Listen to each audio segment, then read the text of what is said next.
Alo, Trà Vinh xin chào các bạn. Hôm nay thì mình chia sẻ cái bánh cà chua nha. Một món chả thịt hay là bánh cà chua thịt heo, đơn giản mà ngon. Có thể ăn cơm hoặc là mình cuốn rau cải mình chấm nước mắm cũng ngon luôn. Ăn cơm, ăn kèm bún gì cũng thích hợp. Thì mời các bạn mình cùng xem video luôn nè. Trước hết thì mình dùng ở đây 5 cái trái cà chua cũng lớn lớn chút đi. Thì các bạn dùng trái lớn hơn nữa thì cũng có thể 3 trái. Ở đây mình đã rửa sơ với nước muối cho nó sạch rồi. Còn bên này là củ cải muối nè. Mình dùng củ cải muối mình đã bóp với nước rồi cho nó bớt cái chất mặn. Hành lá, rồi cái thêm một góc hành tây nữa, nó có hành nó thơm phần thịt. Còn này là 300g thịt nạc nha, mình xay sẵn ra cho nó nhỏ nhỏ thì mình trộn vào cà nó mới đều ngon. Bóp cái phần củ cải muối cho nó ráo nước rồi sẽ xắt ra nhuyễn nhuyễn. Cái củ cải này cho vào cái chả thịt đó các bạn, nó thơm lắm, nó có cái vị mặn mặn đậm đà đó.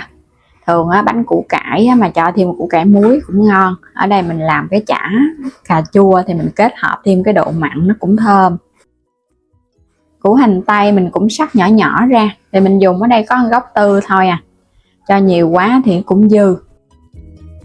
Hành lá thêm 2 cọng nữa là được rồi, cũng cắt nhuyễn nhuyễn ra luôn. Hoặc là có thêm ngò rí cho nó thơm chả thịt cũng ngon nha. Hôm nay nhà hết ngò rí rồi. Rồi bây giờ tới phần cà nè, mình xắt cái cuốn bỏ đi, sau đó các bạn xắt ra làm 2. Chẻ đôi nó vậy nè, chút nữa mình dắt cái hộp bỏ. Tại vì cà này cái hộp nó chua lắm. Mình sẽ dắt cái hộp bỏ đi hết luôn, chỉ lấy cái phần thịt cà thôi. Còn các bạn cho cái phần cà hộp vô luôn thì cũng được, nếu ăn chua nhiều thì cứ cho không sao hết ha. Còn mà kỹ hơn nữa thì các bạn trụng sơ cà qua nước sôi rồi cái mình lột cái phần vỏ cà ra. Còn này mình làm cái chả này thì cứ ăn luôn. Mình ăn luôn phần vỏ thì nhớ rửa với nước muối để loại bỏ những cái tạp chất Sắc thiệt là nhuyễn luôn, sắc hạt lựu nhỏ nhỏ để trộn vào thịt nó mới đều. Chứ thôi các bạn sắc lớn quá cái phần cà của mình nó cũng không chín kỹ mà trộn vào thịt nó không đều thì có cái ăn nó sẽ bị chua, có cái thịt thì ăn nó sẽ hơi mặn mặn. Nên là mình trộn thật đều, giống như là mình sắc để làm sốt cà chua vậy đó. Chuẩn bị cái thao mình cho vào đây là 200g bột mì đa dụng ha, loại nào cũng được. Còn này là 100g bột năng. 2 loại kết hợp để có cái độ dai dai. Thịt và củ cải muối nè, bây giờ cho hết vào phần bột luôn. Còn các bạn không thích dùng thịt heo thì mình dùng thịt bò băm nhỏ cũng ngon. Hoặc là có thêm tép mình băm nhỏ bỏ vô cũng ngon luôn. Theo là củ hành nè, cà chua cắt nhỏ nhỏ, bây giờ cho hết vô mình trộn cùng một lượt chứ không có cần phải chia ra gì đâu. Rồi tiếp theo là gia vị thì mình có đây hạt nêm, đường, bột ngọt và một ít tiêu. 1 muỗng canh dầu hào nữa. Nhớ là cái độ mặn của củ cải muối nó cũng có rồi. Các bạn đừng có cho muối nha, mình chỉ cho thêm chút hạt nêm và cái độ mặn từ dầu hào là được rồi. Dùng tay trộn thật là đều, cho cái hỗn hợp này nó quyện cái đi. Rồi sau đó mình hãy chuẩn bị nước mình cho vô, chứ các bạn đừng có cho nước sớm quá nó nhão. Thì mình dùng ở đây nửa chén nước nha. Cứ cho vô mình rưới vô từ từ. Rồi cái mình dùng tay mình bóp cho nó thật là đều ra. Nó có cái độ kết dính từ bột. Thịt và cà nó cũng quyện lại thì cái món chả của mình nó mới dai ngon.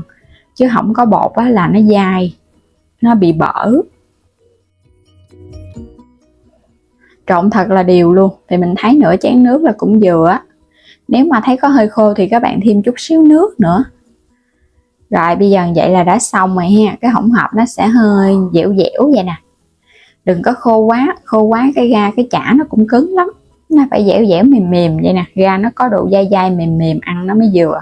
Mình thoa chút xíu dầu ăn qua thành cái viên. Đè hơi dẹp dẹp ra một chút. Chiên áp chảo ít dầu thôi. Để lửa nhỏ. Đừng có để lửa lớn, tại vì chả này là nó sống nè, mình phải để lửa nhỏ cho nó chín phần thịt kỹ. Chiên chút xíu cho nó vàng đều hai mặt. Cái phần này đừng có cho dầu nhiều nha. Các bạn cho dầu ít thôi để mình chiên áp chảo nắn ra cái viên chả nó mới tròn đều. Mình đè dẹp dẹp vậy để cho nó nhanh chín nè. Khi mà thấy nó vàng đều thì bây giờ mình trở bề nó. Mình cứ trở qua trở lại hai mặt cho nó đều là ngon này. Dầu á, cái lượng dầu cho cũng ít nên nó không có hút nhiều vô miếng chả đâu. Chiên vàng đều là nó chín kỹ à. Vớt ra thì các bạn nhớ để cho nó ráo dầu nha, rồi mình hả cho qua bên cái dĩa để cho cái chả của mình nó không ngấm dầu nhiều, ăn nó không ngán. Thấy cái miếng chả nó vàng đều, thấy thơm phức à. Ở trong đây mình có trộn thêm hành vô á, các bạn chiên lên nó có cái hương vị giống như hành phi vậy đó, kết hợp thêm cái dầu chiên nữa. Cà chua thì nó nổi lên trên cái miếng chả, nhìn cũng ngon ha. Thấy cái chả này làm đơn giản mà nó ngon, có thể ăn kèm bún nè, rau, rồi mình chan nước mắm cũng ngon. Hoặc là các bạn cuốn rau giống như là mình ăn bánh cống, bánh tôm vậy đó, chấm nước mắm cũng ngon luôn. Còn mà không cầu kỳ á, thì bới chén cơm rồi cái lấy cái miếng chả mình ăn. Trẻ nhỏ hay là người lớn gì mình thấy ăn cũng thích hợp, nó ngon, nó no mà nó có dinh dưỡng đầy đủ. Kết hợp thêm cà chua, chua ngọt ngọt ở bên trong, ăn không hề ngán luôn á. Cà mà các bạn nặng hột rồi thì cái vị chua nó đã giảm nhiều lắm rồi, nên là kết hợp vào trong này á, mình không có thấy bị chua nhiều đâu. Nó chỉ có cái vị chua chua giống như mình sốt cà chua.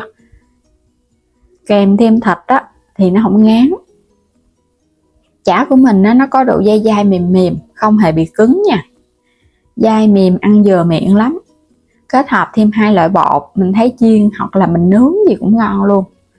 Còn mà không thích dầu mỡ thì có thể hấp, vo tròn lại các bạn hấp ra, nó cũng ra một cái món chả hấp luôn. Kiểu nào cũng hấp dẫn ha. Thường là mình chia sẻ những cái cách đơn giản dễ làm nhất, ai cũng sẽ làm thành công, dù là các bạn không có biết vào trong bếp á, thì xem xong là ai cũng có được cái món ngon liền á. Miếng chả dai nè, bên trong không hề bị bở mà cũng không hề bị cứng. Có cà các bạn nhìn thấy hấp dẫn ha. Dễ làm, ngon miệng, ăn chơi hoặc là ăn no gì cũng thích hợp. Thì mình chúc các bạn ai cũng có được cái món ngon tại nhà. Rất là vừa miệng các bạn. Dễ ăn lắm. Chua chua nè, ngọt ngọt, có vị mặn mặn, ở bên trong có thêm thịt heo. Và bây giờ thì cảm ơn các bạn đã luôn theo dõi ủng hộ kênh. Nếu chưa đăng ký kênh thì bấm đăng ký ủng hộ kênh Alo Trà Vinh và Alo Trà Vinh 2 của mình nữa nha. Và mời các bạn bấm vào góc trái video lựa chọn xem sản phẩm, mua ủng hộ kênh mình. Bây giờ thì xin chào tạm biệt, hẹn gặp lại các bạn ở những video tiếp theo.